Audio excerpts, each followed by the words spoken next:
Thank you, Ms. Runa Khan, for making such a long flight. And yes, the floor is yours. Tell us about your commitment and how you've kept the work going for all these years. So I have to speak in English because French is not going to work with me. Vous avez des cases de traduction disponibles, bien évidemment. Most of you can understand. It's not that I didn't try to learn French. It was just that 20 years ago when I actually started working, I discovered that my little spatterings of French didn't work with them in the meetings. And if I even showed a glimpse that I could understand, everybody immediately switched to French. So I said, okay, I don't understand French. And 20 years I haven't really spoken it and I've totally forgotten. But it's a beautiful language.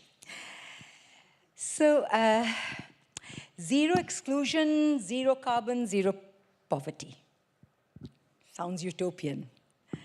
And yet, the total feeling of helplessness and hopelessness in the hearts of the scientists, the activists, and those fighting for this 3-0 change, their heart has changed. We can see even those who choose not to see today are shamed if they say, if they say that they do not see that zero carbon, zero exclusion, and certainly zero poverty, at least for basic human rights and human dignity, has to happen for this planet and for mankind to survive. But we need to recognize that there's a big difference in expectations, which are often not in tune from what local actors and individuals in climate-impacted regions, for example, I work in the nomadic islands of the Brahmaputra in Bangladesh, vis-a-vis the expectations from those developing countries, as in France.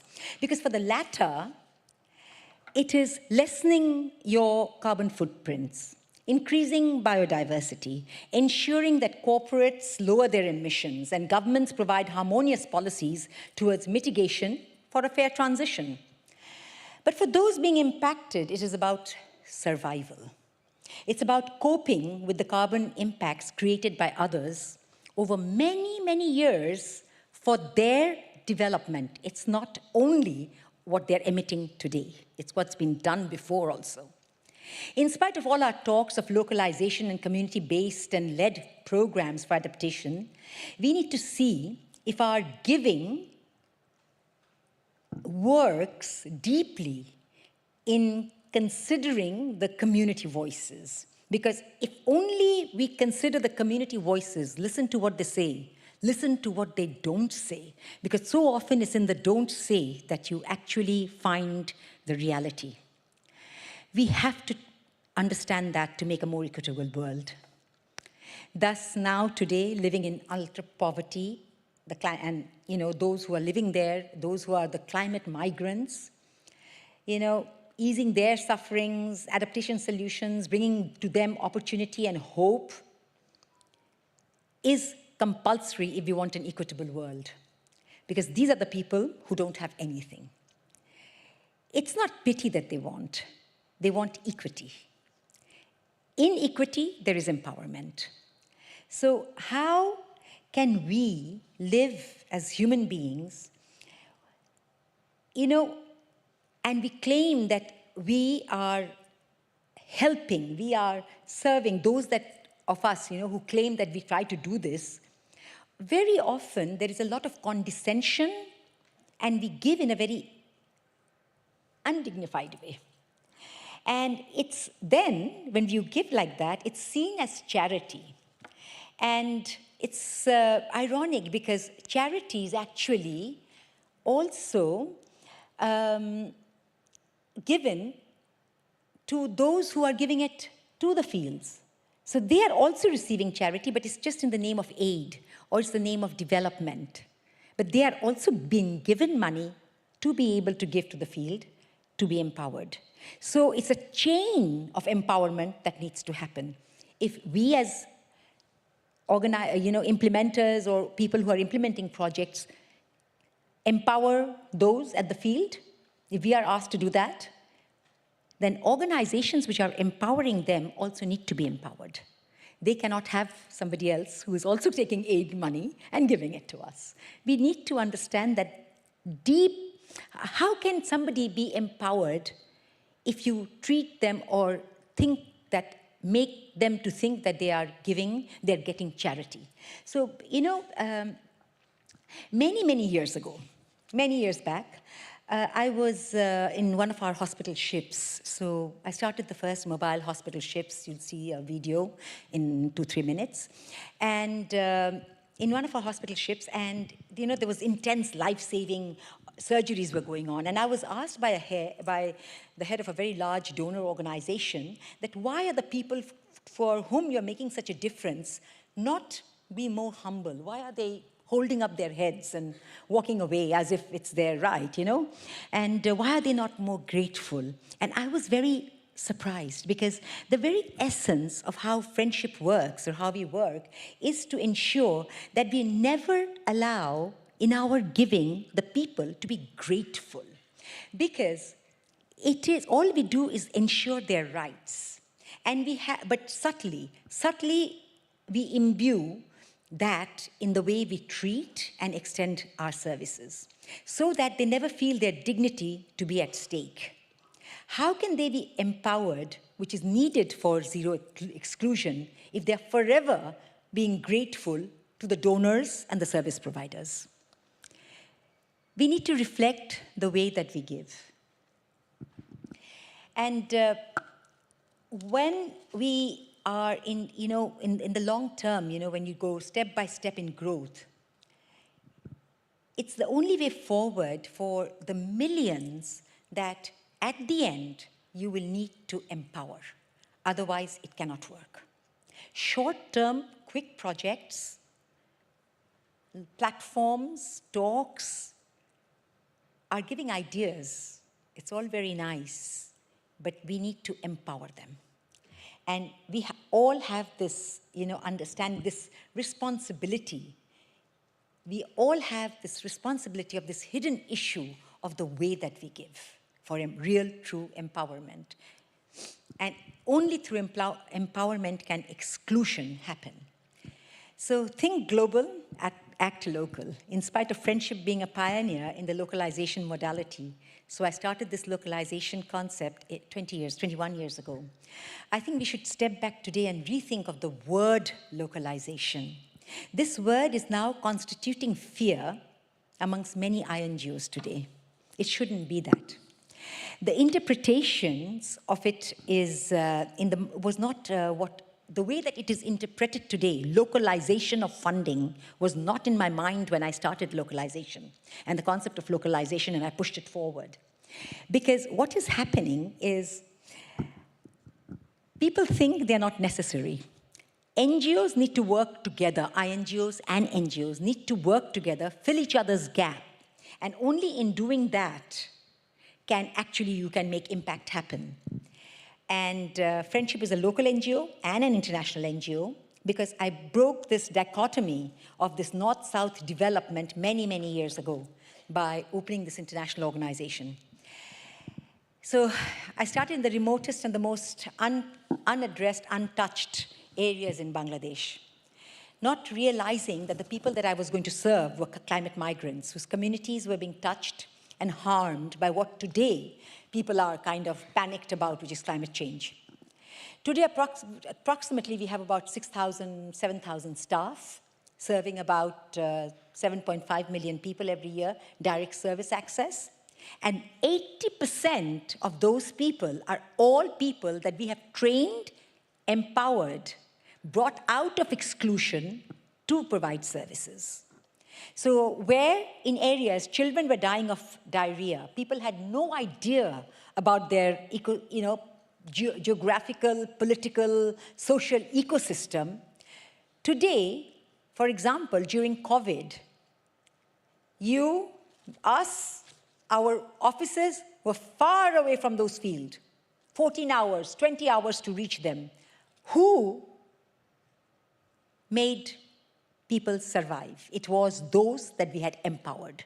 People were opening food banks. We had 4 cyclones the same year, floods the same year that the COVID happened. And the people, community themselves made the food banks, ensured everybody had food. Of course, we were helped. We helped them. But actually, the work came from them. And that is how the world has to survive. No longer can we have, a distance thinking that zero exclusion will happen, zero poverty will happen, zero carbon will happen if we remain donors and donees. Partnership, global team needs to be structured. Loss and damage is also a reality that we face today. Social and climate justice. What is climate justice? To understand climate justice, we have to understand what is the injustice. Otherwise, how do we understand that? And what is the injustice? One cyclone, roads are washed off, taking years for the country to rebuild that road. Schools are broken. Children can't go to school anymore. Childhood is over. The farmers, all that investment is gone. He goes years back in his life. And money in billions are still being promised. To whom? For what?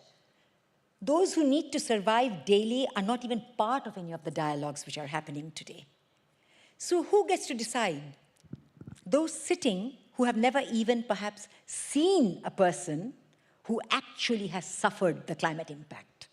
Many sitting at COP, many sitting at these climate forums, they're deciding. They haven't seen, they've seen us. We are all intermediaries here in this room.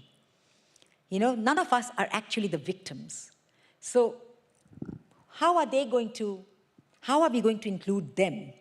Who gets to decide? And here we are, the countries are deciding, okay, which ministry is now going to operate with these billions that are coming in climate change? Not the people, not those who are impacted. We have to bring them together.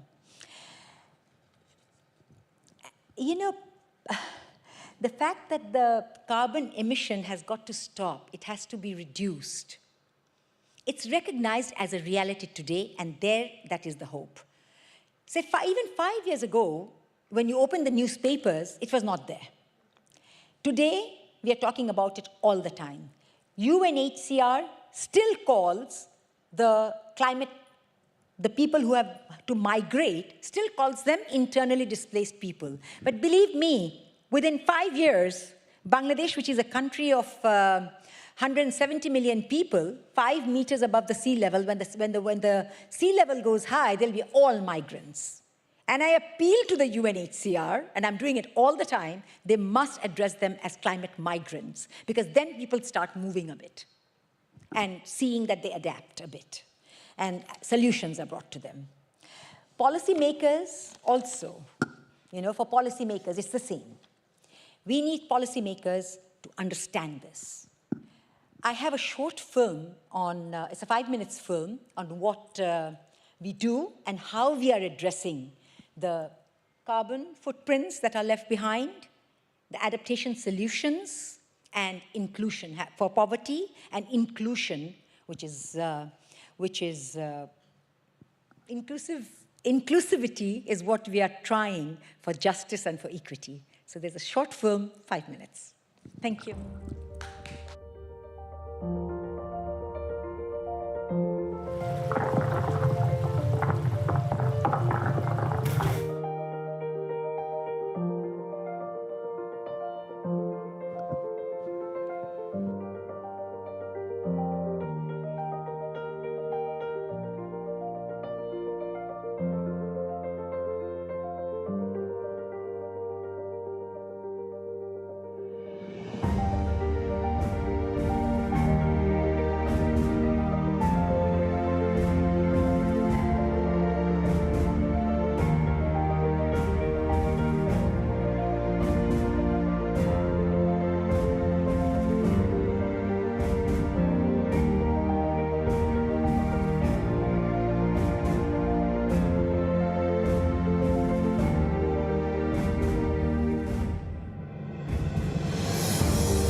So I need you for 5 more minutes. Policymakers, can no longer shy away from making decisions. They've been doing it for far too long. And yet we are far from getting talks and realizations translating into actions. COVID, Ukraine crisis, economic crisis in many countries is putting the most urgent issues, which is climate, exclusion, and poverty, on hold. They're calling for a pause, saying that they cannot put additional burdens on the economic actors. And what is happening? Inequality in France, in Bangladesh, in the world, all skyrocketing. Our president, I have to say ours because I'm also French, but our president spoke yesterday, I think, of this. Also, a few days ago, he spoke on social issues, empowerment earlier at the roundtables, but national and international responsibility needs to be addressed by each country. Because globally, there has been a change which has happened. Countries can hardly now be classified as first world and third world. Of course, there is different economic brackets. But the division of the world has come between the global rich and the global poor. So every country has this 1%, India, Bangladesh, we all, Sri Lanka, we all have this rich and we all have this ultra poor or poor. So the division should be looked upon like that because all our decisions, many of our decisions, let's say, are there in trying to ensure and protect the ultra-rich. I have nothing against the ultra-rich. We're all part of some kind of an ultra-rich something. But the point is that we cannot have policies any longer and speak of equity, speak of elevating poverty, if we are only doing all our protections for them. So all the countries need to do this. Responsibility is of every government, not only the rich, but also the poor, what you classify as the poorer countries, because they have their rich also. And this has to end because this climate bomb is going to happen, poverty is going to arise, and there'll be influx. But mankind has an innate sense of self-preservation. How? The smile, one can see when you give a person a little bit of opportunity and the hope that it brings to them. The strength that one can see, when one has sound health, has an education, empowerment, awareness that we can do something. That the wins that can happen when solidarity happens. If there's solidarity, there are wins. It's synergistical. And that we, as a race, as mankind, we need to trust that goodness in human beings. And we see it daily, the innate ability of mankind. People living in shacks, little houses with their cattle, they're all living together. The children that you saw speaking at the EU Parliament, they are living in a little straw hut with the cattle, their family, all in one room. No electricity, sometimes not even a shop on their islands. And then now they're training others as to how climate is impacting them. Then there is Mashkura. Mashkura was this woman, and she had 3 miscarriages. Her family totally ostracized her, totally. And she didn't understand because she was this young, happy young girl. She was once. She came to our medical center, and the doctor said it's saline water that she was drinking, though that was the water that they were all drinking. And so she was given water from one of our plants, and then she had a full, healthy baby. Husband loved her again, and she was back into the family. So we need to understand injustice, how that happens. She is now empowered beyond her dreams. When the poor gains knowledge, awareness, they can even fight their battles in court. You just need to provide them with a platform and not quicksand, of how and where they can start off. And we can see the strength which is in mankind. I see it every day. And we can see that hope is happening. We can see that Today, when they can't move, tomorrow, when they know where to go every time they migrate, the ultra poor, they know how to demand from the government. So when you ask this woman that, why do you think you don't pay your taxes, you are not registered as a taxpayer, why would the government help you? So she turns around and says, look, the sari I'm wearing, I've paid my VAT on this. That goes to the government. Why will they not give us our rights? And this is what is really, really non-exclusion. Everyone understanding where they stand in their ecosystem. Everyone understanding that poverty does not need to happen if the country and the governance of that country can help everybody. La gouvernance d'un pays doit pouvoir aider chacun avec l'impact sur le climat.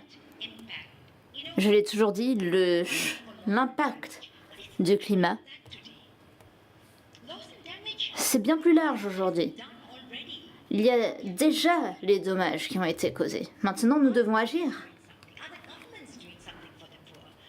Les gouvernements font tous quelque chose pour les pauvres. Mais ce que je veux dire, c'est qu'ils doivent réellement agir et accélérer dans leur action et dans leurs paroles. Et nous avons besoin de militants, de scientifiques, d'acteurs. That one word, black, white, short, tall, good, bad, all of us on one plane, that becomes the voice. And that brings us the hope for this planet and for life, because life needs respect. Life needs, we all need to understand this planet belongs to everyone. Human beings, animals, insects, germs, plants, everyone. And we need to ensure that we share it fairly. This justice is important, and social justice is important. Thank you. Thank you so much, Runa, for this such inspiring keynote. Maybe one last word, because you stressed out how governments need to take action, but you also showed us how you implemented change from your decision, and the organization and the project just grew. So to the young project leaders here, what is the message you would like for them to live with? You need to feel. You need to know what you want to do. So once in Singapore, I was speaking, and somebody got up and said, how do you manage the money? Money comes. I said, do you have your vision?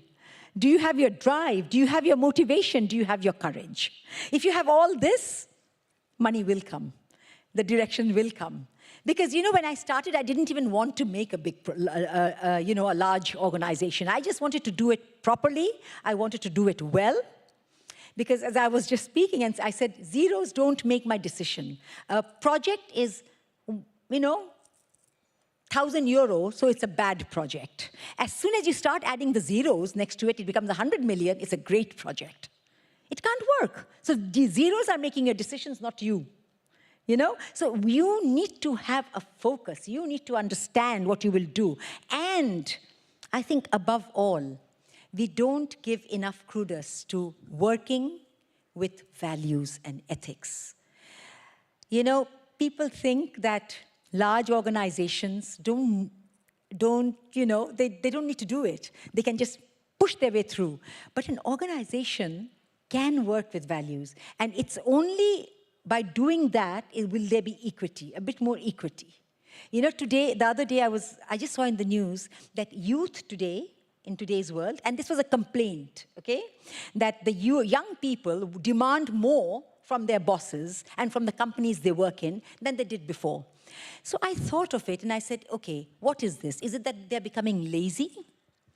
All right. Do you think it's that because we're becoming lazy? I don't know. Okay. But it's so important they do it. You know why?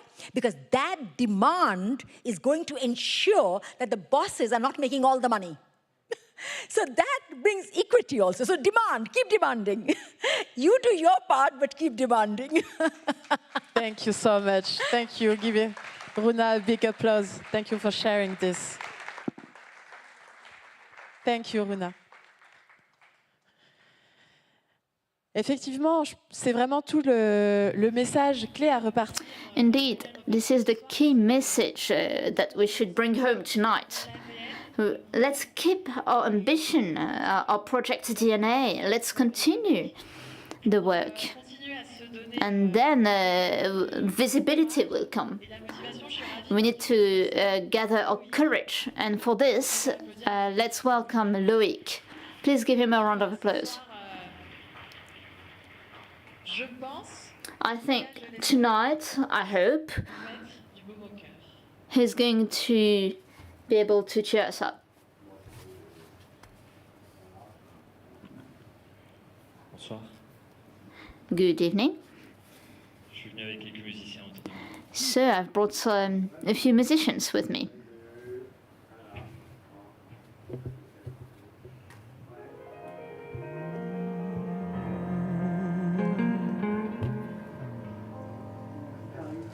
This light of mine, I'm gonna let it shine.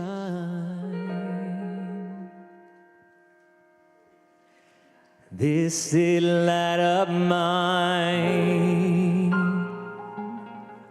I'm gonna let it shine. This little light of mine, I'm gonna let it shine. Let it shine. Ooh. Let it shine. Let it shine.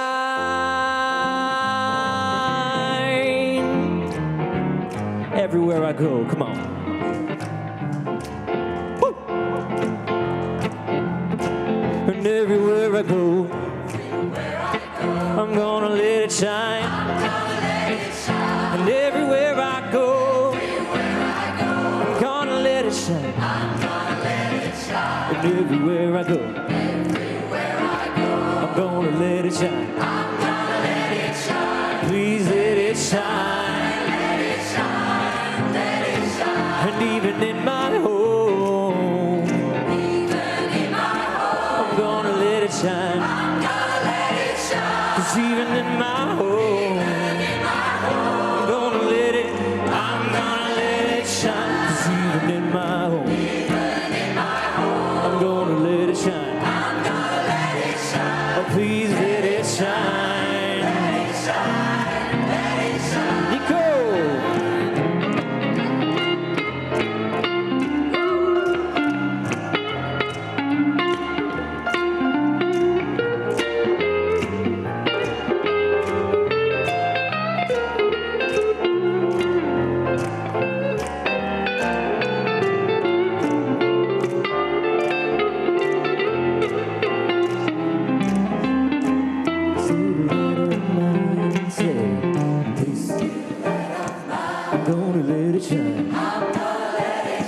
This little light of mine, this little light of mine, I'm gonna let it shine. Ooh, this little light of mine, I'm gonna let it shine. I'm gonna let it shine. Please let it shine. Let it shine. Oh, let it shine. 'Cause everywhere I go,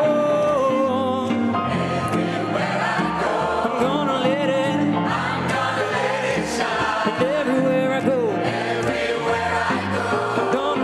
shine. I'm gonna let it shine. 'Cause everywhere I go,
est-ce que vous allez bien? Good evening. How are you? Well, okay, I see there are a few people here.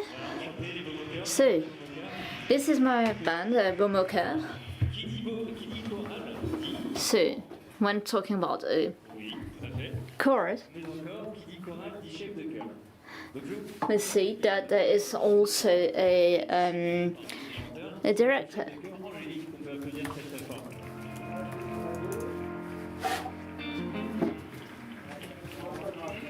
A conductor, pardon. So, there will be a few songs. We have a song that is dedicated to ecology, and it was written by someone from my corps. So, Alice wrote a song that is called Soleil or Sun.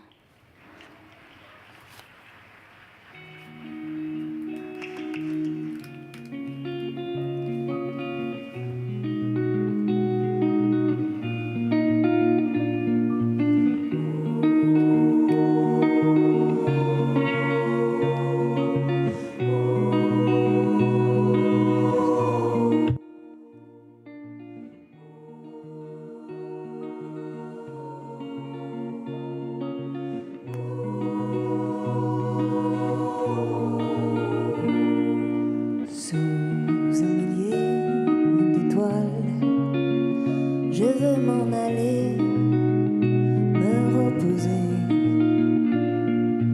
loin des fumées spatiales que le vent a dispersées. On ne voit plus l'horizon, donne-moi de quoi le dégager dans l'air tiède du soir. Je veux voir le soleil se coucher. Le soleil s'endort. Dites-moi, dites-moi, dites-moi, dites-moi. Le soleil s'endort. Dites-moi, dites-moi. Dites-moi comment faire pour adoucir son sommeil, qu'il ne brûle plus de colère, qu'il soit fier d'être le gardien de l'été. Il a le cœur en morceaux, de voir les âmes le regarder du haut. Et quand vient le soir, j'ai peur de ne plus le revoir. Le soleil s'endort. Dites-moi, dites-moi, dites-moi, dites-moi. Le soleil s'endort. Dites-moi, dites-moi.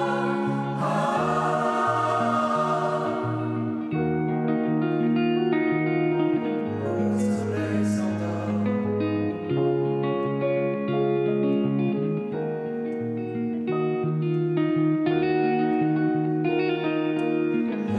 soleil s'endort.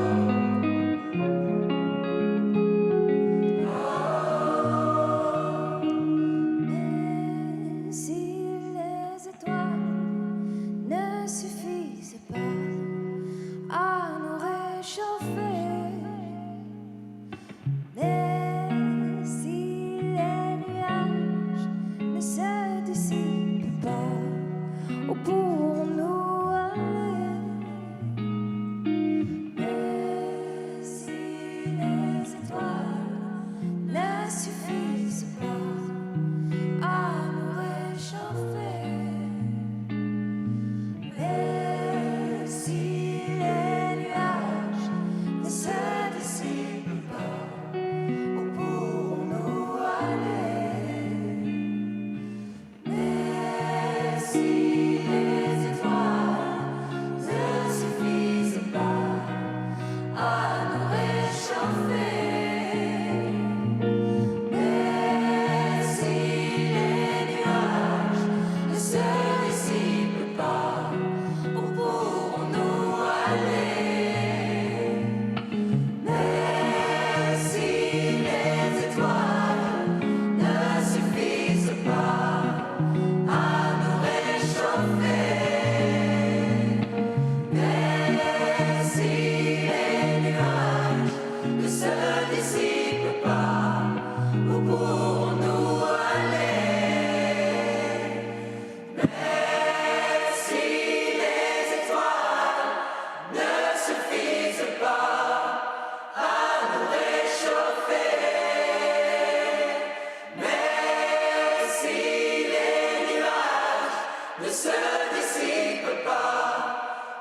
Chanson qui s'appelle Soleil, qui sera bientôt dans les bacs. So the song is called Soleil, and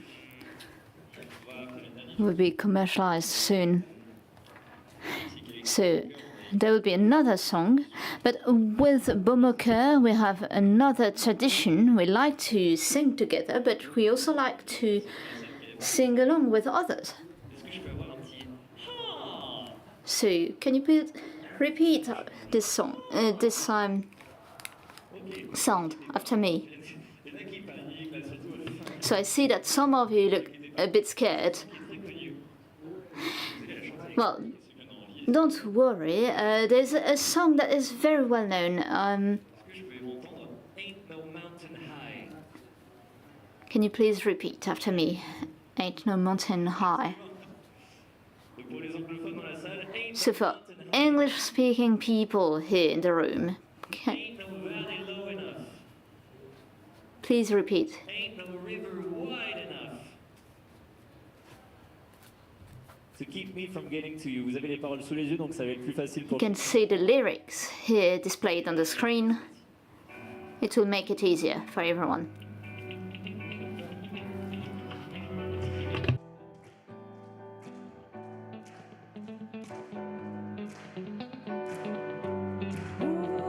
Listen, baby, ain't no mountain high, ain't no valley low, ain't no river wide enough, baby.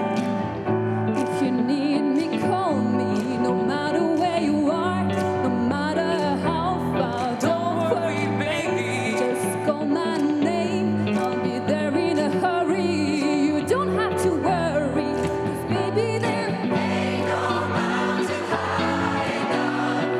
Ain't no valley low enough. Ain't no river wide enough to keep me from getting to you, baby. Remember the day I set you free? I told you you could always count on me, girl. From that day on, I made a vow. I'll be there when you want me somewhere, somehow. 'Cause baby, there ain't no mountain high enough. Ain't no valley low enough. Ain't no river wide enough to keep me from getting to you, baby. No wind, no wind, no rain can stop me, baby. Can't stop me, baby. Oh, baby, 'cause you are my love.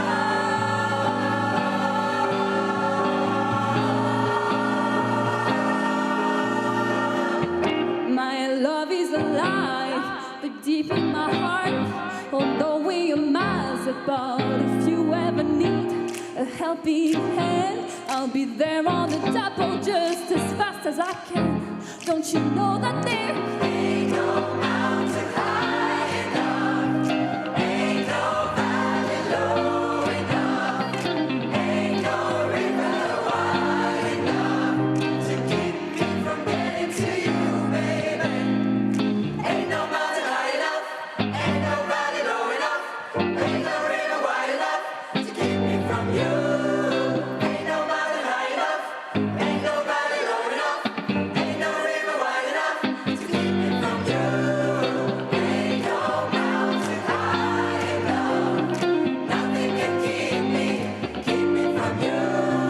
Ain't no mountain high enough, nothing can keep me from you. Ain't no mountain high enough, nothing can keep me from you. Ain't no mountain high enough.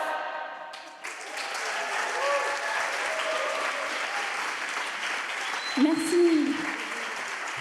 Thank you. On va rendre la main à Fanny. Merci. So, hand over to Fanny. Thank you very much, and enjoy the rest of your evening. Bravo, bravo, c'était magnifique. Je pense qu'on aurait pu. Congratulations! It was great. I think there could have been 3 or 4 more songs, and everyone would have danced and sung along. Les chanteurs sont So I myself do not have the same quality as a singer, plus classique. Et nous, Thank you again. We'll go back to more classical dans les territoires, framework. présents dans la cérémonie d'ouverture, So as you've seen during the first session, we've looked at some examples in different places, but here we'll welcome some guests from Tunis. We'll also start with a small video. ici sur scène. So I would like our guests to join me on the stage.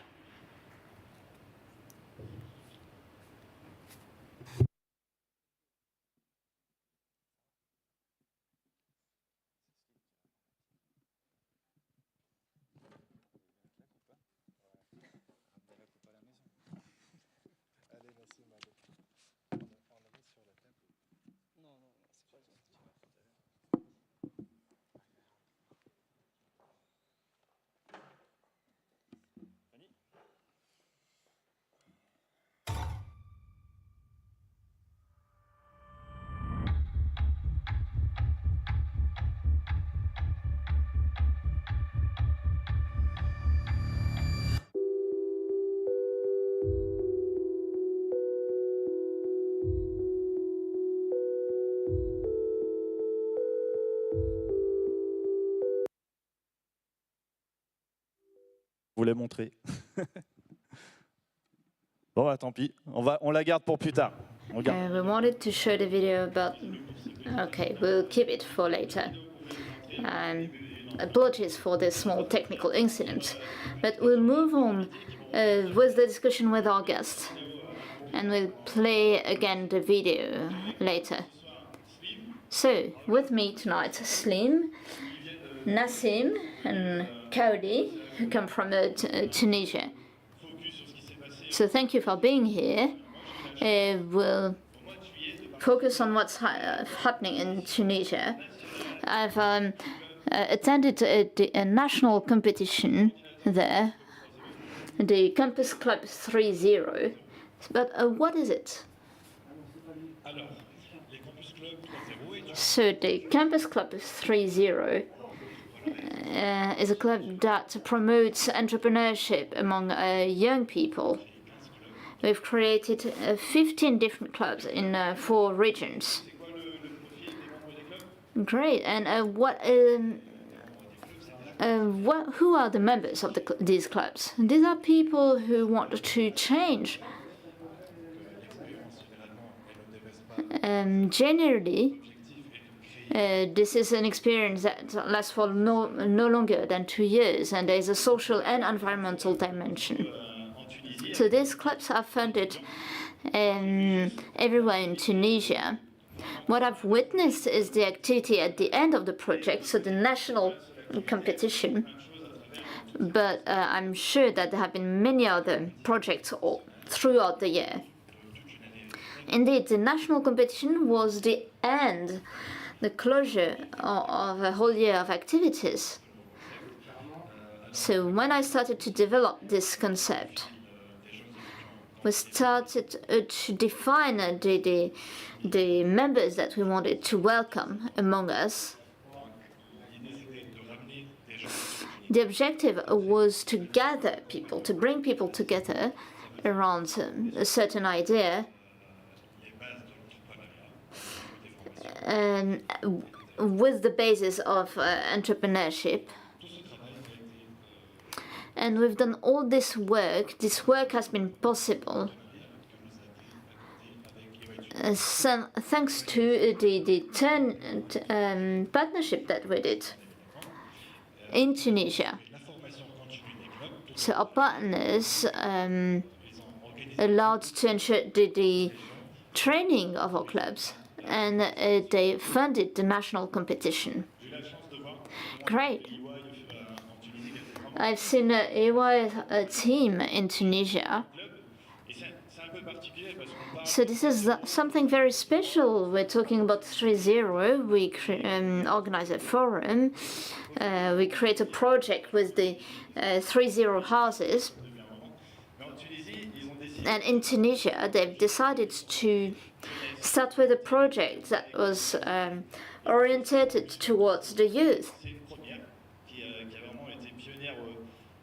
ici et qu'on aimerait bien répliquer dans... So this is something that was Pourquoi ces campus clubs a pioneer project in Tunisia, but why these campus clubs? Pourquoi faire des campus clubs Why organizing these clubs? Where does the idea come from? des campus clubs 3.0 L'idée de créer les campus clubs, c'est que... Well, this idea of the campus club is that it's never too early to start your own project. So this project gives a framework to young people to start such social entrepreneurship. Okay, so you can start being an entrepreneur very young. And these clubs encourage young people to start their projects with partnerships with EY and other partners. Indeed, and this is a great experience because this has an impact on people's lives. So this is very rewarding. This is my personal experience, and I hope this is the same for others. Great, but you're no longer a student. Okay, you're a coordinator. Today there are 15 different clubs in all the country.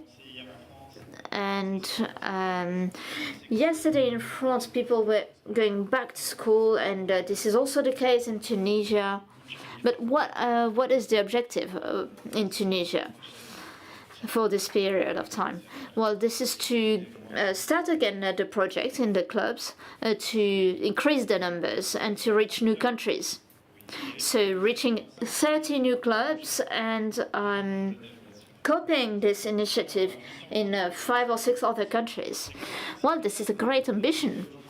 Okay, what are these other countries? And maybe this could give ideas to people here. So there could be Jordan, Lebanon, Morocco, and Ivory Coast. Great, and the national competition is going to become an international one. Yes, and it will take place at Convergence next year. Here next year, well, maybe the carbon footprint might be important, but this would be great to have many participants from all this region. So who are your colleagues? Well, they are my students. So there's Kaula. We'll switch to English. Nassim and Kaula. Nassim, you're the first member. How did you end up become the first member? I remember one day I was at school when Slim contacted me. He said I was recommended by a friend to him. Prior to my social experience, I worked with Enactus for 2 years. Then I got a recommendation to Slim. He brought me the idea. We met with Anis. I found it very interesting. Anis is a very good pitcher, actually. He presented a very bright and idea. My eyes were glowing. I jumped at him. I was like, I want to be the first member. And after a year, it made me here. Enis nous disait toujours, excuse-moi Enis, Enis nous disait toujours, je sais comment commencer, mais je sais pas. I've always been told I know where to start, but I don't know the direction. But you got excited with the plan, you got excited with the pitch. Yes. And so you jumped on board. Yes, I jumped on board, and last year was my last year at school. So I was like, unfortunately, I can't be a member of a campus club no more. So I joined the board. I took first place. I was like, I want to be a coordinator. I want to continue the journey with you guys. Okay, so it translated into a job offer? Yeah, not a job. We haven't discussed it yet. So no terms yet. You don't know if you're going to be paid. You have to be an entrepreneur. Yes, don't expect the salary from Anis. You have to be an entrepreneur. Hopefully, I'll make money with the project where I won the trophy. But with Anis, I'm ready to work for free. I really like the idea and everything. Okay, you don't want to add the fourth zero, €0 or Yes. 0 dinars. Zero salary. No, not yet. So you're the first member, Yes. but now there are 15 clubs. There are more members, including Raula. So Yes. I want to know, how did you end up in the club? And what was your experience as a member of the club? Okay, thank you. First of all, I want to say that I'm really glad to be here with you guys.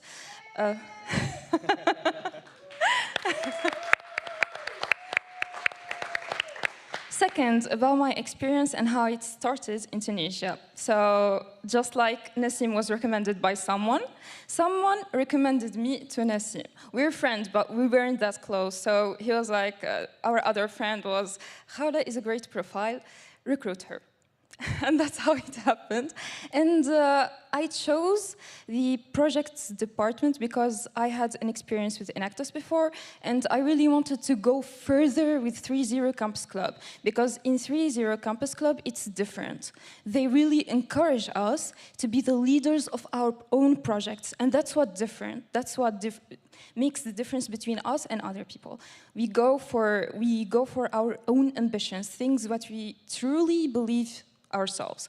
Okay, so how did it work in the projects department?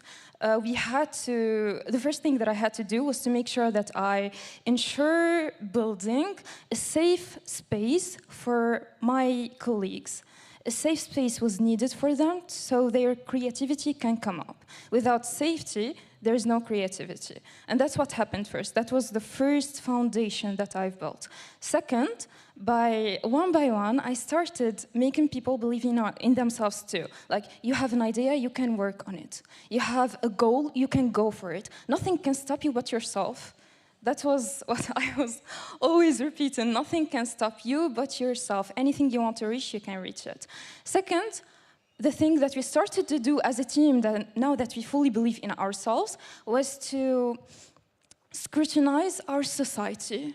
Yes, we are part of it, but we don't really know all the details. We had to go through a lot of research to find what are the problems, what are the things that make people suffer in our country. And that's how we really found a big problem. Maybe it's international, it's not only national. And we started the work on it, and we're going to represent it later. Okay, so obviously you recruited a good person for your project development department. But where did you recruit? How many members are you in your club? We are a board of 6 members. We have the projects development vice president and the youth weekend vice president and the events vice president. We have the general secretary and the treasurer. Those are the 6 members of the board. We successfully recruited 40 members. 40 members, yes, in the Higher Institute of Management, from different profiles, from management, from finance, from business computing, all different profiles with the same goal, which is to make the world a better place. So it's really ideal to be in a campus or to be in a university where you can tap different skills, different expertise from different departments, different colleges, so you can bring together people that can think collectively about a solution to a problem that you have identified. But I know the competition is not the only thing. I understand as a club, you organize activities and events during the year. So can you tell me more what you did through the year? Yes, of course. The competition is the culmination of our work for the entire year, where we present the projects and, of course, we give awards for the best activities of the whole year, such as the best Youth Weekend Imperative and the best event. We won also the best Youth Weekend Imperative, which was a conference about sexism in Tunisia. We brought different people from the United Nations and from the SecDef and from different people. We just discussed it. We showed a short movie. It's called Bicyclette, il est tunisien. And that's it. My colleagues can tell you more about the different events that took place in Sousse and in the South region. But you still had time to attend class, no? No. No more time to go to class? Yes, as a matter of fact, I started my work last night. I was like on the first day I took a vacation to come here. Okay, so when first quit, we had to replace him. So there was Nassim. But now, since he can no longer be a president for his club, he will join the alumni board. So there is also an alumni community that is born out of this competition, out of this first generation of clubs. Yes. Just because you are not a student no more doesn't mean you can't continue your 3.0 journey. You can become an alumni. You can encourage your fellow friends. You can visit your older university, see how the club's growing. Of course, I look forward, as a matter of fact, to see how my club is going next year, and I hope they keep the same motivation. And as a regional coordinator, I am excited to open the 3.0 clubs till we reach 30 clubs. I am the regional coordinator of the North, so I'm looking forward to open 10 other clubs. I'm in the process of recruiting other people. The same process that was done to me by Anis and Faris and Slim. All right. So how about you? Are you graduating? Are you staying No, with the no, club? I'm not graduating. What's I'm next? at the second year of economics science. I just wanted to add something about what he said. What's really important in 3.0 Campus Club is sustainability. We work on sustainability. That's why the alumni board was created, to keep the set of skills that we have inside. Okay, so if you learn something in 3.0 Campus Club, then you're going to teach it to other people too. First, you are a student, then you become a teacher, and you teach other students too, that will become teachers. Yeah, it's important to keep the experience. You don't want to start from scratch every new school year, put a club together again, and start all over again and over. So we need to make sure there's a transmission, like we really have experience going from one year to another year, and you create a community, a growing community of graduates and alumni from this community. So that's great. At least you guys have a lot of plans. Of course. Expanding, creating an alumni network, going to other countries. That's quite ambitious. We wish you definitely a lot of success into it. When I was in Tunis, I was there as a member of the jury in this national competition for the 3.0 Campus Club. It was the final, so we had a lot of groups that were pitching their project. And you actually have in front of you the winners of the competition. So they are representing the club who's won the project. I know they have their trophy somewhere. I saw it. They brought their trophy with them. So they're quite proud. Yes. And I think it was mentioned in the opening also by Fred that he was quite impressed by the projects that were presented during the national competition. I have to admit that I really had a hard time to choose a winner, and all the projects were definitely interesting. And maybe you can tell us more about Zalfa and how it's progressing and what's up with the project. How about we pitch it instead? I think that would be better. You want to see the pitch? Well, let's have a pitch. It's going to look a bit less natural with the video, but let's have them pitch now. Yes. Shall we play the video at the same time? Okay.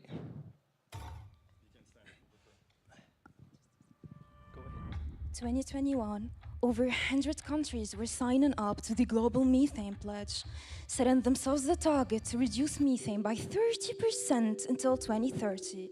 As a greenhouse gas, methane is about 34 times stronger than CO2 and is responsible for about 20% of the greenhouse effect.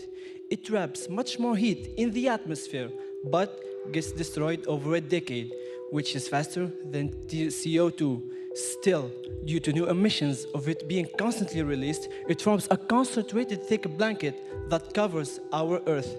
Thankfully, we now know where it comes from. It's from energy, waste, and agriculture. In agriculture, over half of this gas emission is coming from cows, and more precisely, the way they digest their feed. A single cow produces roughly up to 3 tons of CO2 equivalent to methane per year, meaning in Tunisia, our cattle produces more than 1 million tons of this gas yearly. We knew we had to do something, but first, an important question had to be asked. How's it truly like being a cattle farmer in Tunisia?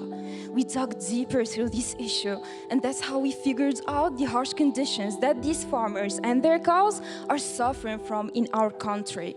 Large quantities of cattle feed, mostly soybean and corn, are being imported each year from foreign countries and are getting sold in our markets at a high price. A problem that made some reduce their cows' daily feed intake, thus resulting in the deterioration of their health, and others lose hope in their only source of income, sell their cows and quit. For us, that was an opportunity to make a change. And prove that all people are worthy of a better life. Dear change makers, we proudly introduce to you Zalfa. Zalfa provides feed formulas that are based on valorizing local Tunisian plants and agricultural byproducts to help increase the farmers' production costs and reduce their cattle's and enhance their cattle's health, all while reducing their methane emissions. The first formula that we are currently working on is based on 3 main elements. The first one would be Atriplex hortensia, A spinach-like plant that's full of nutrients. and Gerphella typephasa. A local bean that's full of proteins and capable of replacing the imported ones. And finally, dried seaweed that can help reduce the methane emissions of cows. This formula will be developed at the National Institute of Agronomic Research Tunisia by experts in animal feed production, and it will see the light as a pilot for our project in Bizerte, where the number of cows represents 10% of our Tunisian cattle. In there, we're planning on selling our products directly to farmers through local promotions. We called and interviewed farmers from there, and they all confirmed the need for better solutions. To tackle the problem, we worked on building strong connections with our potential clients. To do that, we're signing a partnership with AgriConnect Bizerte, an organization that serves as community for cattle raisers there. This will just be the beginning. Through Zalfa, we won't only be highlighting our local Tunisian resources. By working next to professors at the National Agronomic Institute of Tunisia, we will also be valorizing previous Tunisian researches. We worked on making sustainability the central purpose of our project.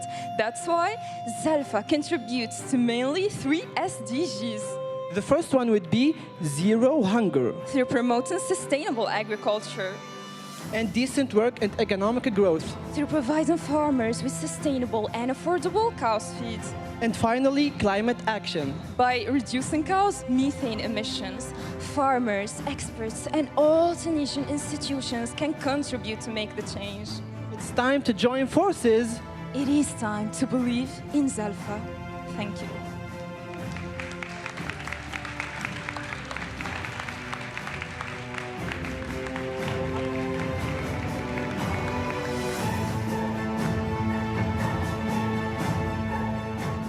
Okay, is it okay if I say something? First, maybe we can give them a round of applause, no?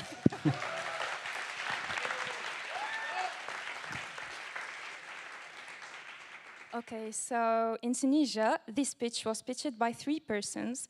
It was by Nassim, me, and Aziz Hamdi, who couldn't make it here, but he really worked hard on it, so I want to thank him for all of his efforts. All right. So they are students, huh? That's quite impressive, the quality of the project, working with the government, different partners, putting it together. And obviously, it's well rehearsed, because we see exactly the moment you said, Zalfa, it just appears on the screen. It's pretty good. Congratulations, everyone. Thank you. Thank you for coming tonight. Thank you for being with us. And congratulations once again for winning the competition. All the best with the project. All the best with your new role. And good luck with your new school year. Thank you. Thank you.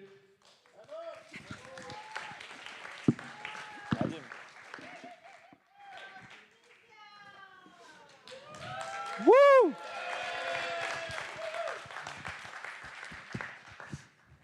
Bon, après la Tunisie, on va revenir en France. After Tunisia, let's come back to France. So now I'm going to invite Radim to join me on stage.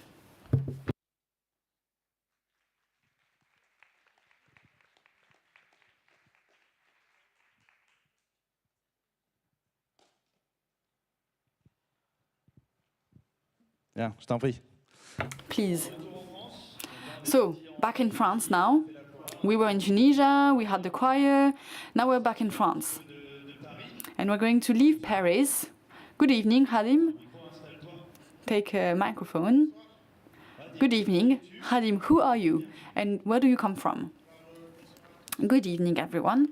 My name is Hadim Koulibaly. I'm 18, and I come from Cergy, in the Paris region. 18. You're young. You're very young. We have many young students. So you come from Cergy, near Paris, and you're involved in an association called Banlieue Climat. Can you tell us more about this association? Yes. Banlieue Climat is an organization that aims to raise awareness, young people in the metropolitan area, about climate issues, because we feel like we are not very well represented when it comes to these issues, because everybody is affected. It doesn't matter what color your skin is. Climate change is going to affect all of us, but we the people who live in the outskirts of Paris, we don't know much about it. When people tell us about climate change, they don't do it well. So what we want to do is that we want to talk to the young people who live in the greater Paris area, and we want to tell them about climate change, but in a way that they will understand. We want them to better understand the topic through our approach. So, for example, explaining words that we often use when we talk about climate change, and using words that will speak to them. How did you become a member of this organization, and how did you commit to the climate? I used to be part of an association called Agir pour ta réussite. And this organization aims to show young people that it doesn't matter where you come from, you can succeed, that you're as valuable as anyone else. Where I come from, many people are pessimistic. They feel like they were born here, so they're going to stay here their entire life. But we want to tell them that it's not the case, that you can succeed and do what you want. And they noticed me, and they sent me to a training with the co-founder of Banlieue Climat. That day, I didn't follow the entire training because I had a game that day, so I only took 2 hours of the training. But during these 2 hours, the co-founder, Fedris, he told me that he was really interested in my profile. And gradually, I was able to take on more tasks in the organization, and now I'm a full member. You had a game, so I can see that we have an interest in common, basketball, but that's not what we're going to talk about right now. When I think about the outskirts, about social housing, skyscrapers, I probably don't know much about how it feels to be part of that community. So how did you start thinking about all these issues? For example, we were part of a trip during a weekend. We were taken to the mountains, and there were people, some of us, who had never seen the mountains before. When you leave your home and you're surrounded by concrete, you feel like it's over. There are buildings everywhere and there's nothing left. But it took us to the Mont Blanc, and they told us that the Mont Blanc and the place I come from, Senegal, and the places where people come from, these places, we should protect them. We can still protect them. So they told us that, for example, because of the human impact, the Mont Blanc might disappear in 30 years from now. And that's how we start to grasp the problem, when we are taken to different places and we see different places. So raising awareness through trips, so that words can be connected to the impact. So raising awareness. And secondly, you mentioned a training. We need to train ambassadors, trainers, activists in the banlieue, in the outskirts. And you said that you're usually not included in the discussion. So there's also an issue with representation. Young people from the outskirts should be better represented when it comes to climate change and the solutions. When you come from the outskirts, usually, you should know that you don't feel represented. We don't feel represented. Usually people speak on behalf of us. When we are watching TV, people usually say that we're misbehaving, that we're not doing anything, that we're not productive. So either we're doing something but it's not good, or we're not doing anything, we're just unemployed people.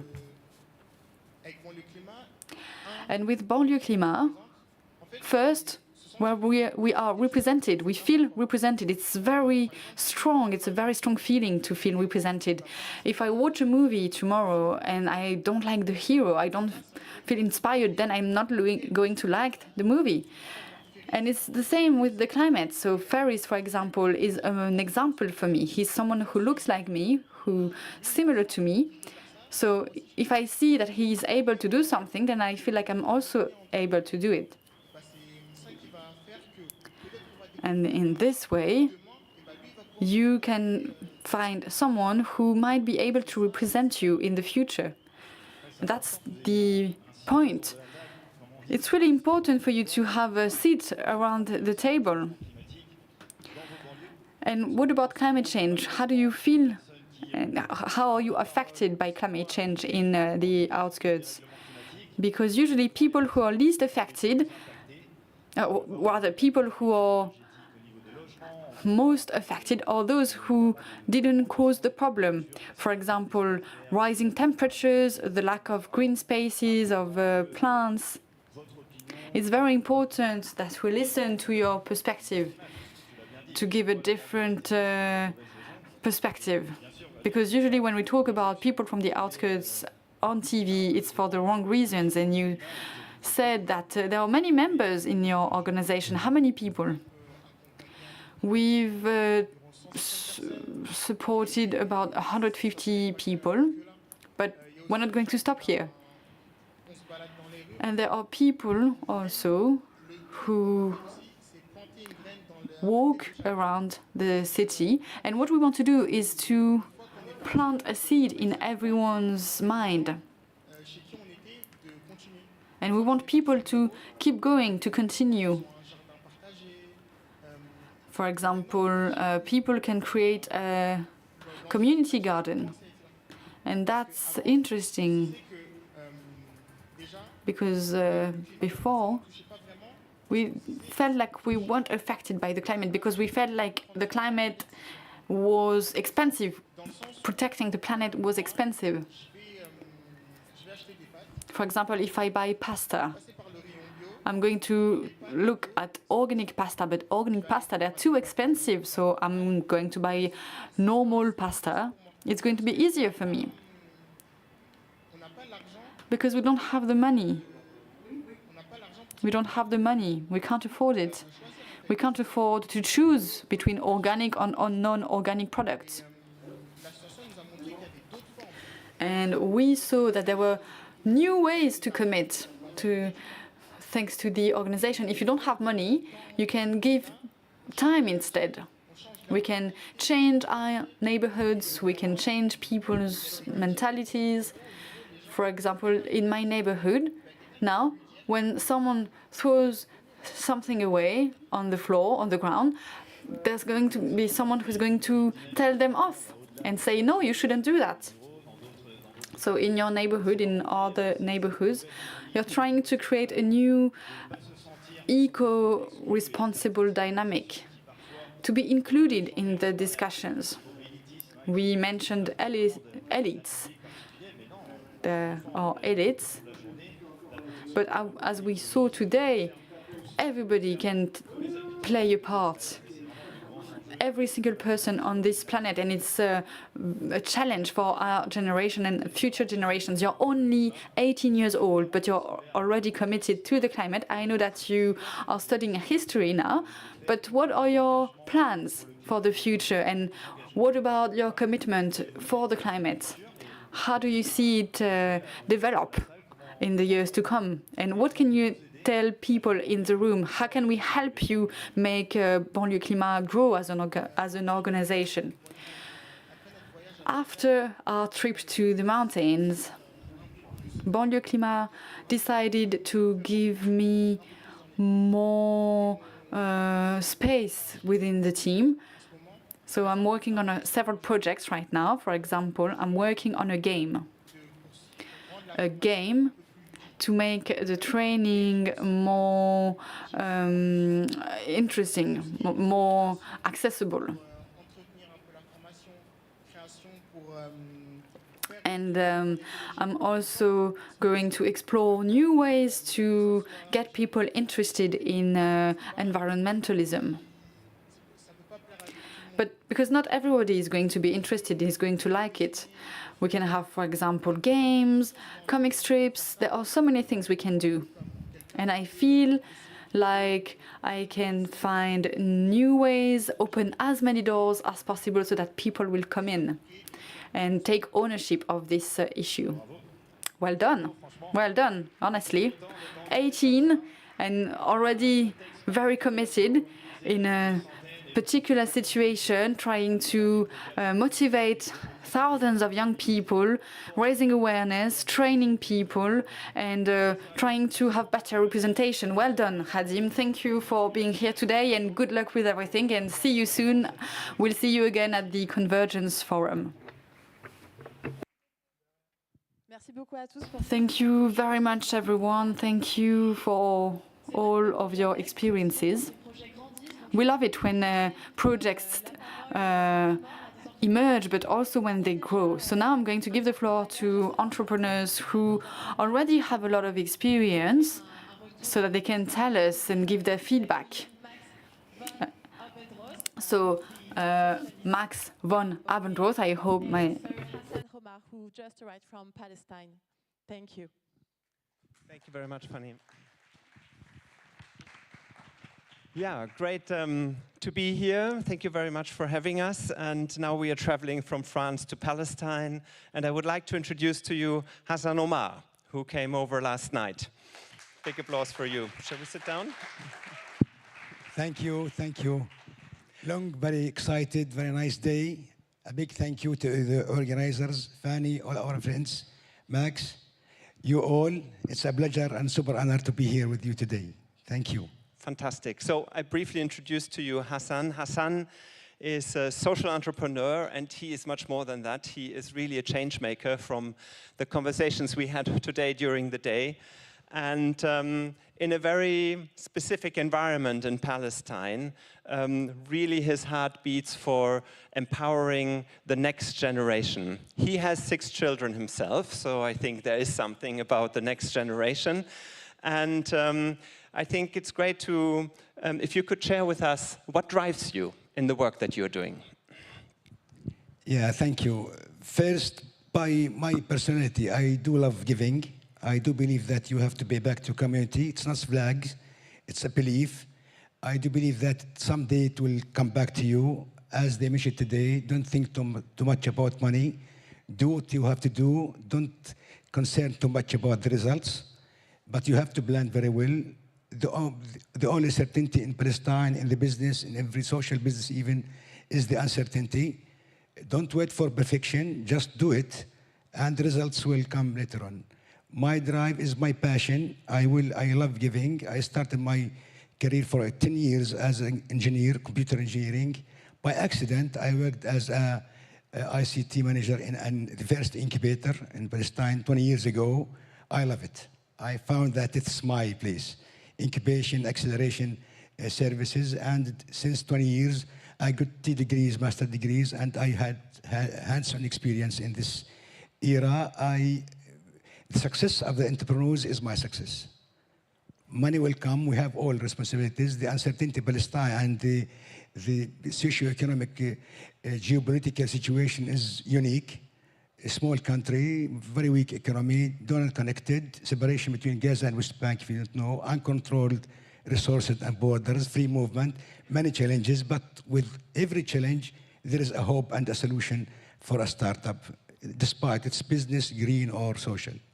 Hassan, you studied computer science, business, and international cooperation, and this in the specific environment where you are living. How did you come into the role where you are now as a founder and chair of the organization called GLOW? Simply by hard working. When I entered this era, 2003, we started with the first incubator. We visited a lot. We have a strong network with our colleagues in Qutb al-Ghazala, Sfax, Casablanca, all the Arab countries. We established the MENA Incubator in 2007, and I love it. I worked hard, and I'm happy when people success in their business. I'm volunteering in many. I am board member in the High Council for Innovation and Excellence.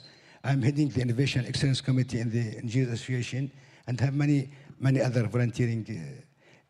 Through this, sometimes you find opportunities to tap into, to be able to give, and we believe that you cannot offer anything unless you have it. So I have to build.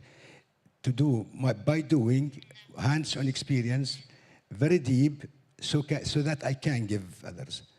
Is there a concrete project that you can bring to us that you're currently working on? Now? Now we are establishing an innovation hub, an incubator for fashion design with TVET for Future of UNESCO and Enable in Nablus in the North West Bank. Almost our entrepreneurs, our clients are ladies from the TVET sector, the vocational and training education, and we are doing great. We are happy with that. This month we'll do the ceremony. We are supporting now announced 11 companies to start with, and we are trying to do our brand in Palestine with the modest and the fashion. We started with the fashion itself, the furniture, design furniture and design of leather industry. So the moda, MODA, not necessarily fashion. Fashion is part of it. Fashion, furniture, and leather. After that, we'll move to others.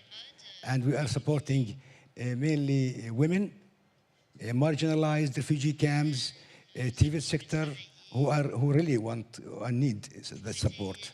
And we are impressing with the results. That's hinting a bit to the theory of change that you are living. Yeah? So by bringing people into self-employment or working for startups, you are contributing to the social stability and therefore also to economic changes in your region. Tell us a little bit more about this, how this works for you. Yeah, everything is connected, social, economic, financially, everything. When you empower them financially, they can do other things. So I did empowering for them. We do believe that people learn from failures, not successes. What is good for you, not necessarily good for me. We forget about best practices, we use good practices.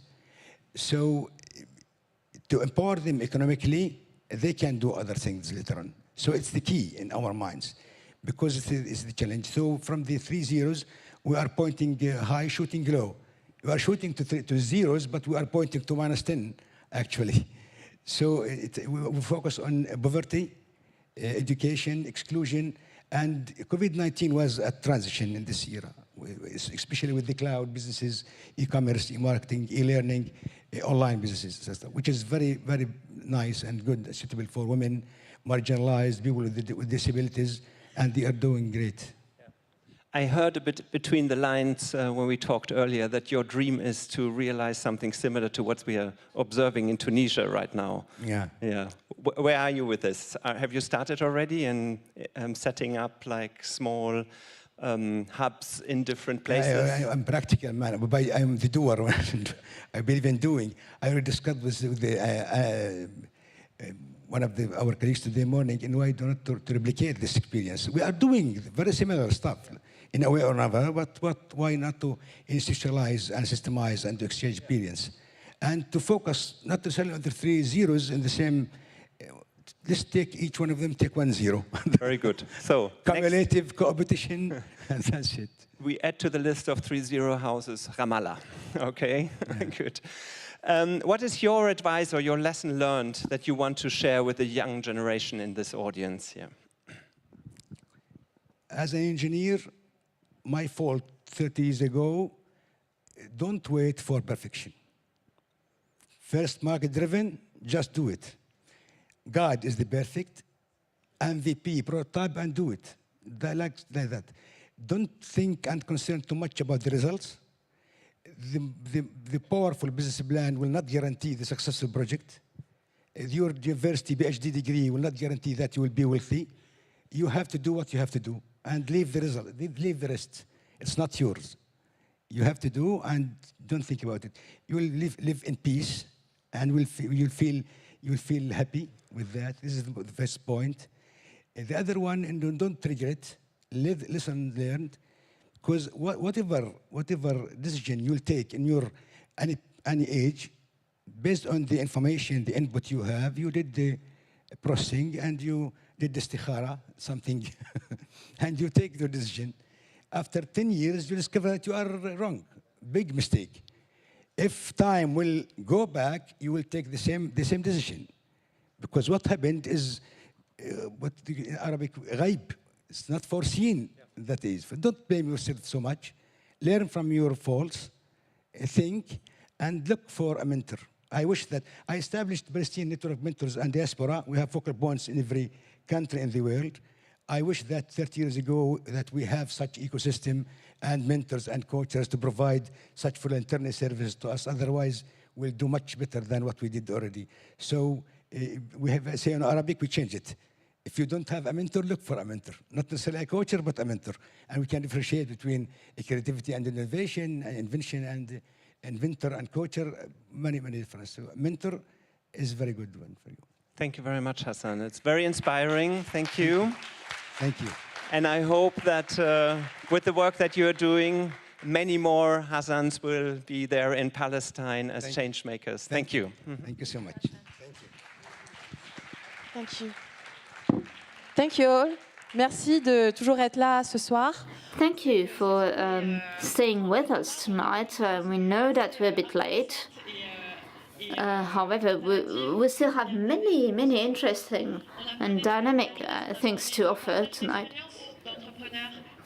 We've talked about sharing experience. And now I would like to invite Marc Oberon, to join us on stage. Marc, good evening. You're a partner of Convergence. You've been a partner for a very long time. Do you hear me? Yes? Great.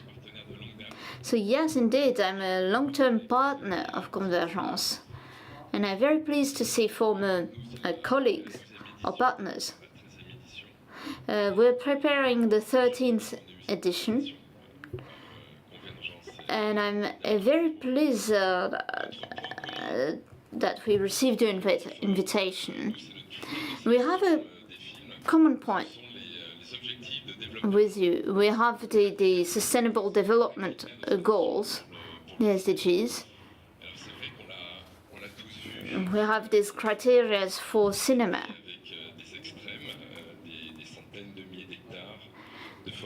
So we've lived a summer of extreme phenomena. So we've seen fires, we've seen oceans warming up. So the world is changing, and I'm here because I want to speak to the youth. We have a responsibility. And we need to turn to the young people to give them a voice and to listen to them. This is what we're doing with Cinema for Change.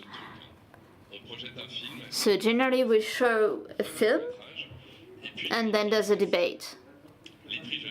And there are awards, the Youth Awards. These are short movies. So we'll have panels composed of students. Oh, I see that it's on the screen. Great. We have over 16,000 students that participate in this project throughout over 19 countries. These students are going to watch the movies. We generally receive between 350 and 400 short movies every year. So we can really take stock of the situation in the whole world. And then we make a selection. So of course we cannot welcome 16,000 students in one festival. So this is why we organize this tour.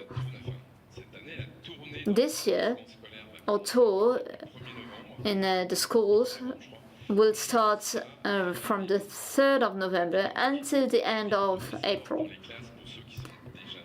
The professors in the classes that are registered receive a kit from us. So these students are going to watch about 40 movies, and then they vote. So they need to say if they like the movie and if they understand it. And after the projection, we show the movie, there's a debate. This is what we've been working on with this festival. So the way we try to make things move, we use the emotion in cinema to raise awareness. And this is how we're addressing the youth. Furthermore, by voting, these students, whatever their age, we show them that we trust them. We show them that they can vote and they have a power. We want to give them this message, to tell them that they are not only victims of the current situation. Our objective is to multiply the number of students by 3 within the next years, because all the school participations of the schools are free. If you know movie directors that have directed movies over the past years, you can invite them to have a look at our website, on the site of the festival. And if you click on it, if you, as a school, you can register your school directly or register your class. And if you're an organizer, you can also register your movie. So the objective is to bring young people to a world where they can contribute to the change. So I've been talking about cinema and emotion.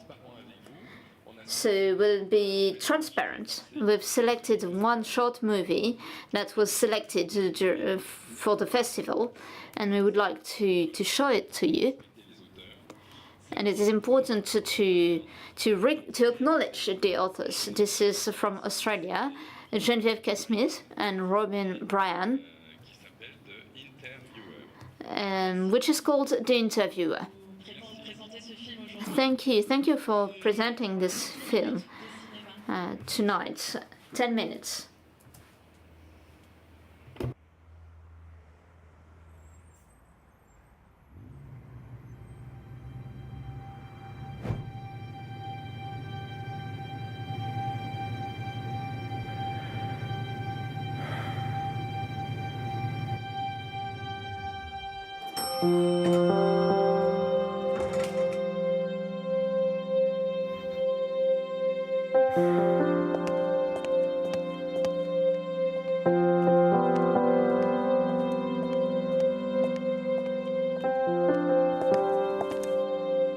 Hi, Thomas Howe.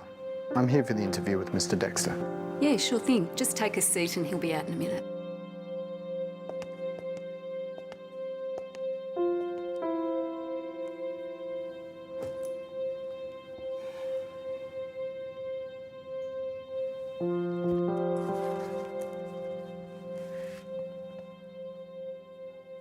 Relaxation session 32.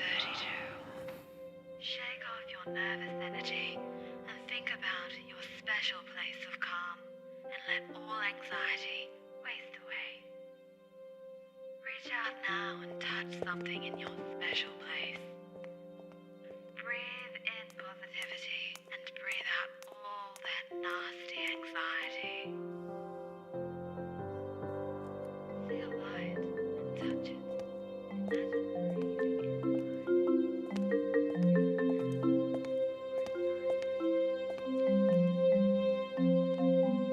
Hi, Mr. How is it? Yes? Great. I'm James. Please come with me for your interview. 9 a.m.? You have the interview at 9 a.m., is it? Yes. Great. Come with me for your interview.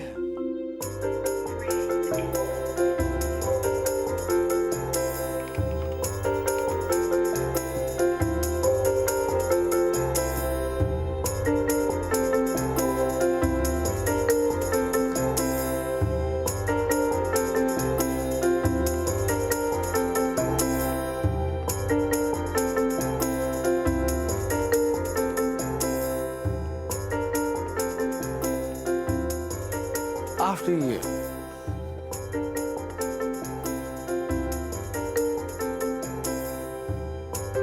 You sit here, and I sit here. As your boss. Nervous?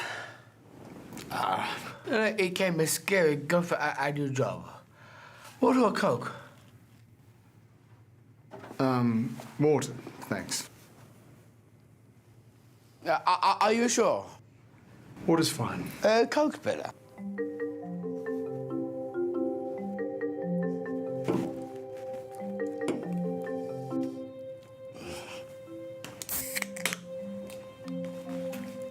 Cheers.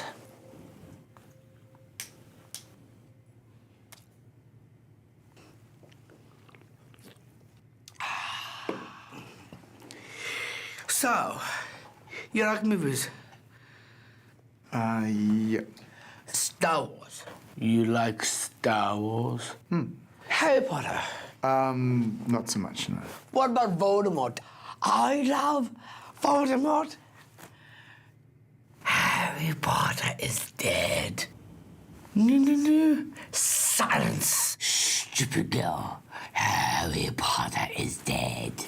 From this day forth, you put your faith in me. I'm just not into it. I'm not finished yet. Harry Potter is dead. So the interview's in here? Yes, correct. It's just that it's gone 10 past. Great. We'll get straight into it. Isn't someone else going to be joining us? Someone going to be interviewing me? Just me. I noticed you're dressed very conservatively. It's an interview. There's a bit of colour.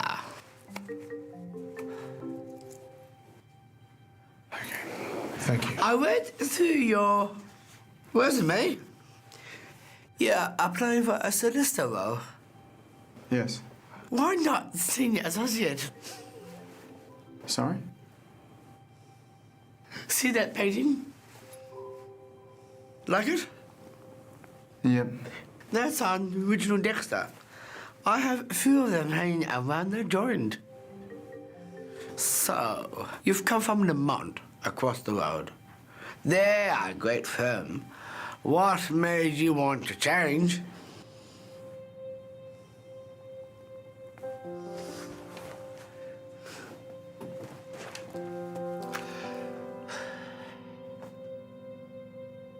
I didn't think the direction of the company was somewhere I wanted to stay. In the long run. More detail. I didn't think they did much for the community. They're just a money-making machine. We make a lot of money here, too. But your pro bono department has an amazing reputation, particularly with startups.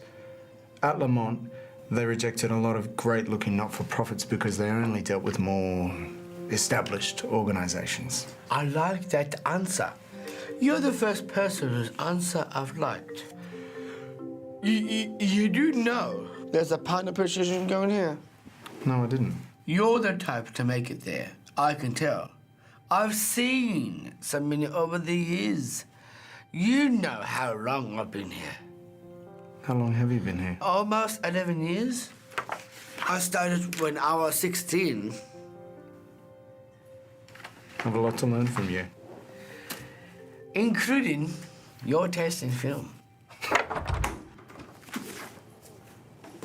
James, again. Is that his file? I need that. Paul Dexter, I'm sorry about this. No, not at all. James, you cannot keep taking files off my desk. I've been looking everywhere for this. This is not a game. You'll be glad I did take them.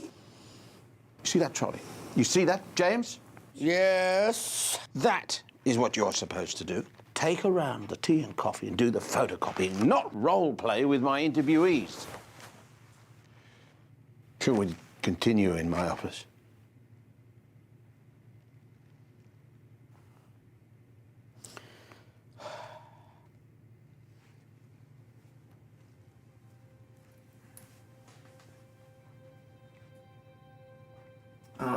James. You asked me before about why I left Lamont. Yes. So why did you ask me that?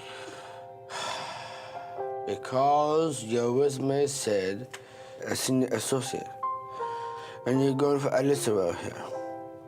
It didn't make sense. I thought you might have been fired. And what did you think of my answer when I told you? I liked it. You're willing to get paid less here, so you can help people. You're not in it for the money. You are more than just money. He's genuine, you know.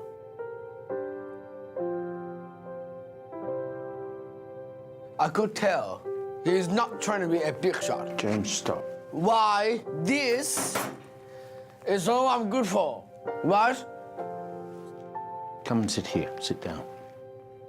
I want you to ask the rest of your questions. I'm very impressed with what you've written here. I want you to teach me how it's done. You mean that? Hmm.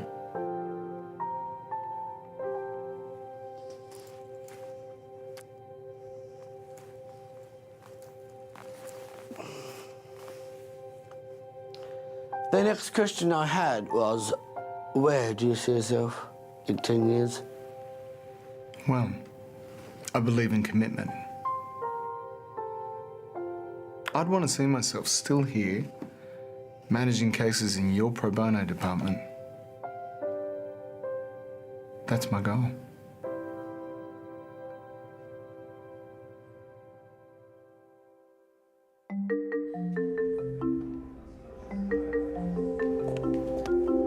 And Mr. Joe White, is it?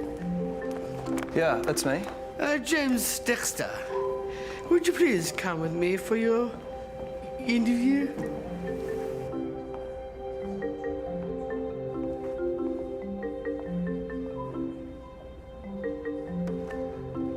Yeah.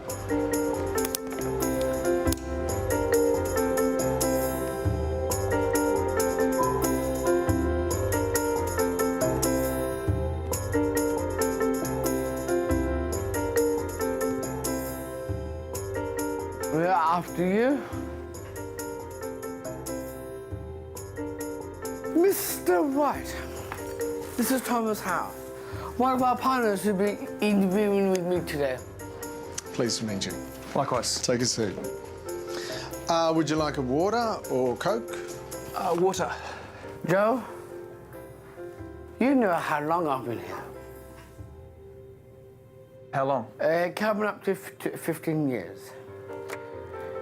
Needless to say, I know a thing or two.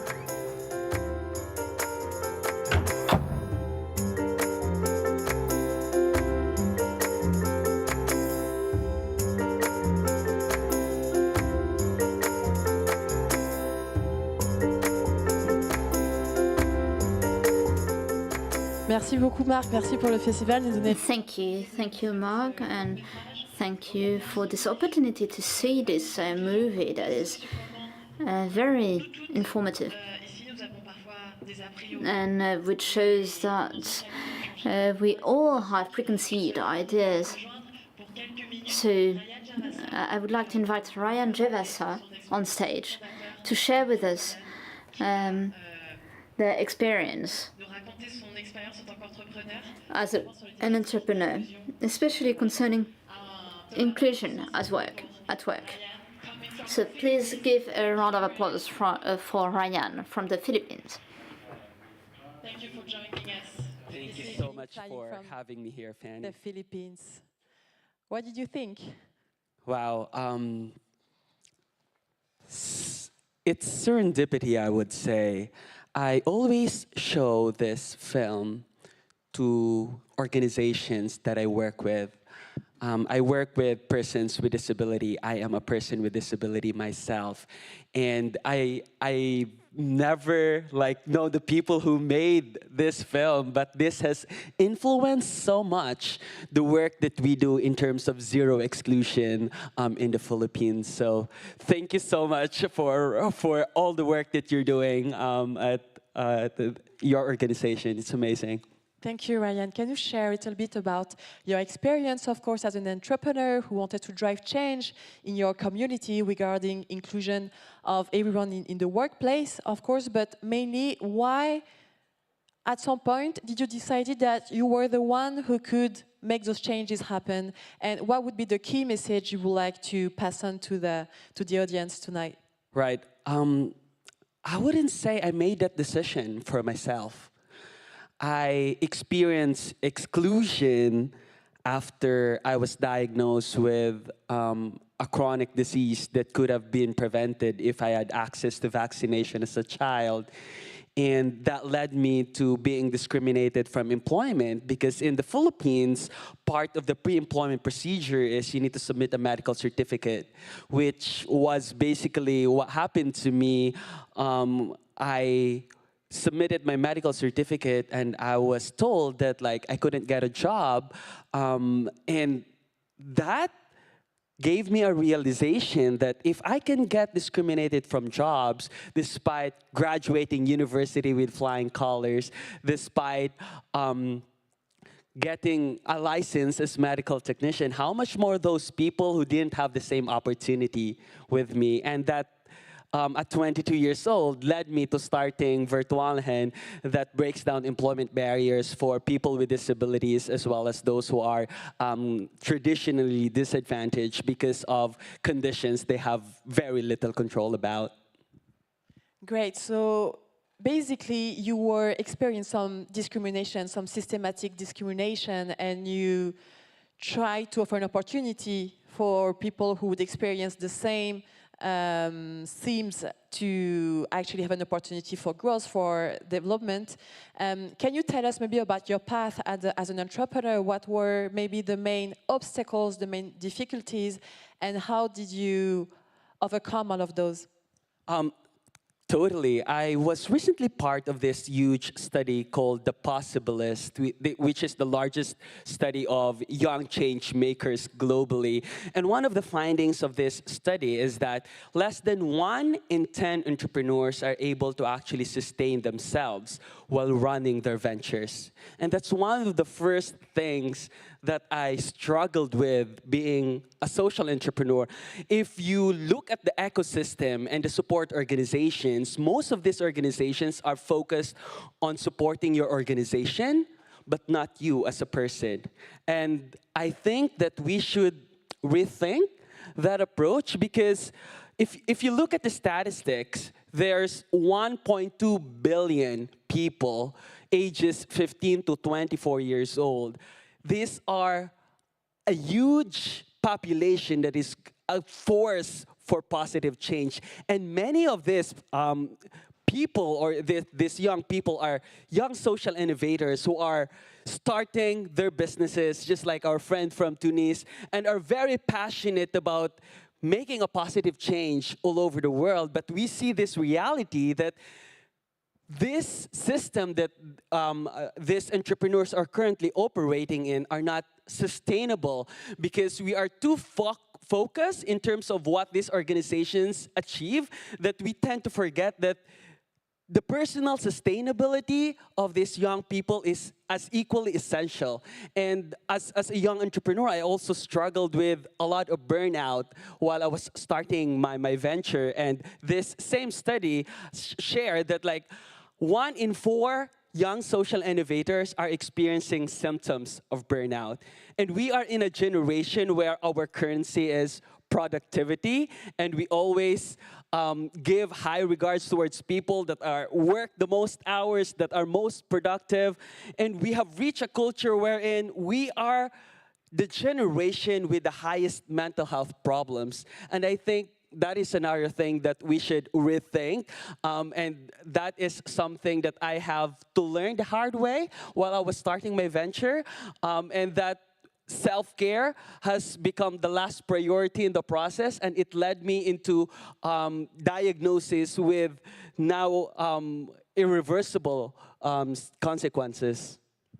Thank you. And your past is quite inspiring. You know, it inspires us a lot because you drove the change. And for those who maybe are still fearing those obstacles, that don't know how to start, how to drive change in their own lives, in their own world, what would be the main maybe advice or the main no-go advice you would give them tonight before we end? Yeah, I would ask them to ask themselves these 3 questions. Number 1, what is the problem that you're solving? Second, why is this problem continues to happen? And third, what will happen if you don't do something about it? That will give us clarity in terms of, am I the right person to actually do this job? Am I creating the most impact that I can deliver to my community? And I would echo what Hassan said, like, please find a mentor. What really helped me in my journey are my support system and these mentors that really guided me in my decision-making process and enabled me to be at the 3-0 right now talking about my experience. Thank you so much, Ryan. I will have to let you go for now, but hopefully you will have the opportunity to share your experience during the cocktail. We'll have it in a few minutes. And all I can say is congratulations on all the work you're doing, because when you say that our generation is experiencing a lot of struggles, physical health and mental health, and this is an issue that is invisible for too many of us, I think we really have to praise the work you are doing. So thank you so much, Ryan. Merci beaucoup, Convergence. And to finish with, pour finir. So to wrap up, just a couple of minutes, someone from Cameroon, Diane Deuna, who is founder and executive director of an NGO, Eden Africa.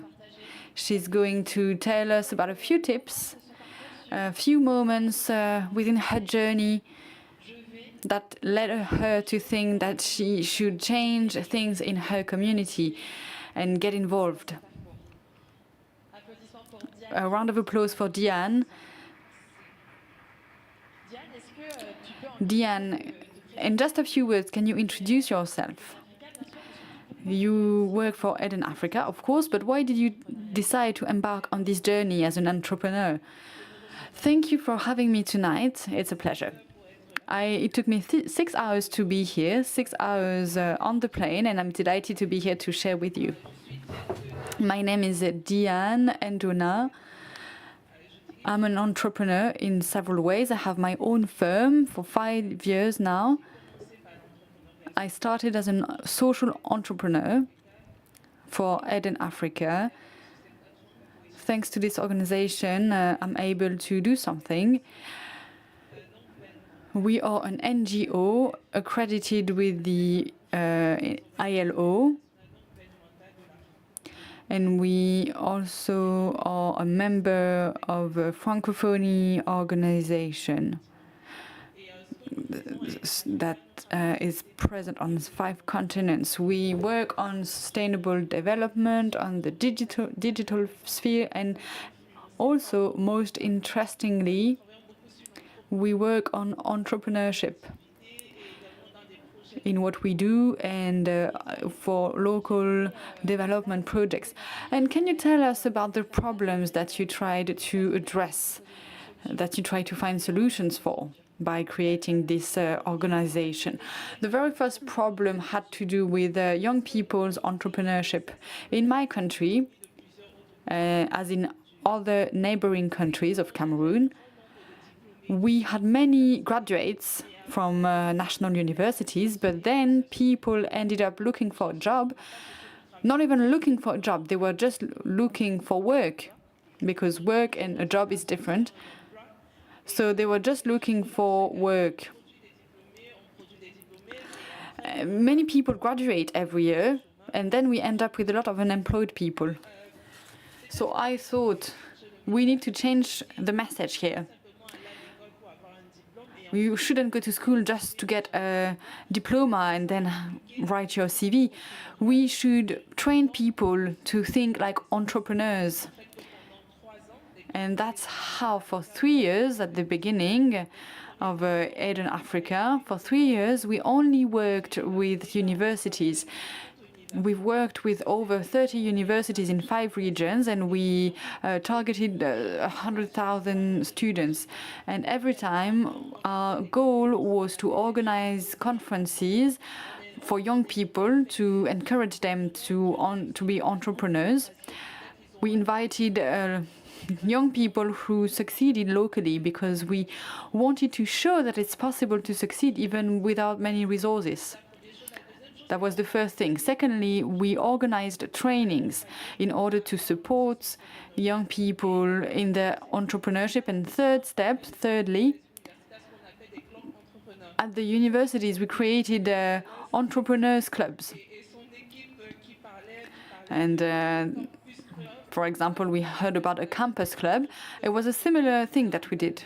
I feel like it was a great initiative. In Cameroon, we were the first to start this kind of projects.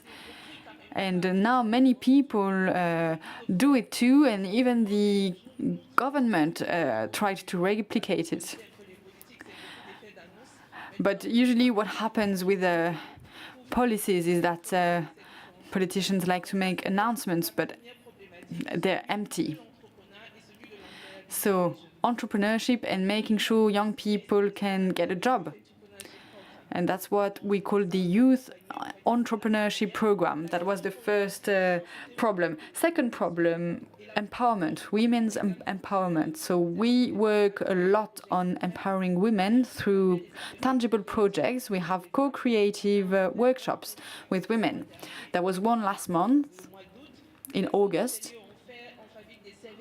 We make reusable pads for menstruations to help women in rural areas. And we learn a lot, for example, about detergent, about vinegar. We encourage them to work with different products. Thank you very much. It's very interesting. So you were saying that your approach aims to solve economic problems, empowerment, inclusion, as well as sustainable development. And then there is the methodology, which is similar to what we heard earlier. A project that was then replicated, that became bigger, that many people got interested in. So perhaps it's a key message to take away for our audience tonight. From a seed, a tree can grow. And now, what can you tell us? How do you feel about the fact that your project grew so much?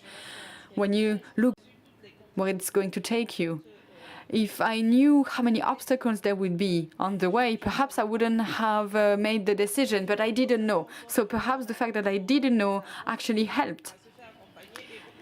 And many people right now,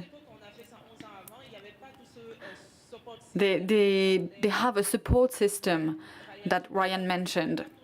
We didn't have that at the time. All this support, mentorship. Even governments now implement that. We didn't have it at the time.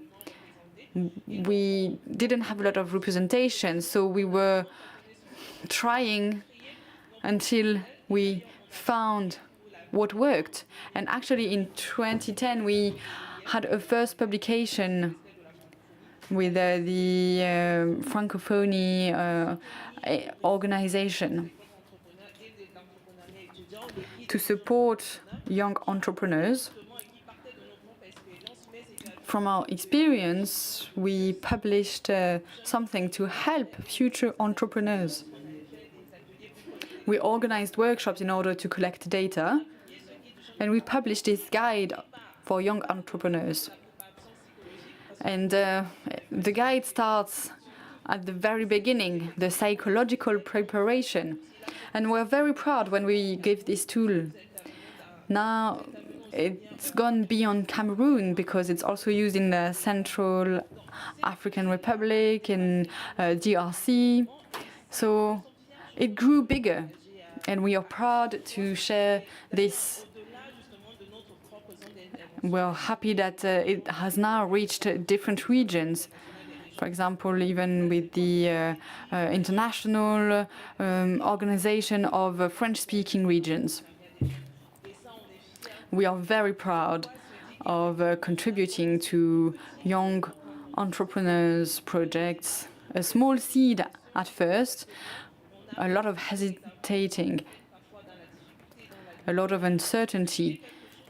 But we managed to create something that we're very proud of now. And we managed to implement mechanisms.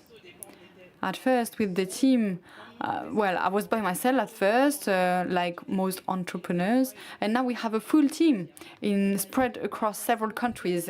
We are proud, and you should be proud. It's a new model. It's very encouraging. It shows that you should keep trying. So we have to stop now because time is running out. But we heard from so many people with different stories, but also inspiring.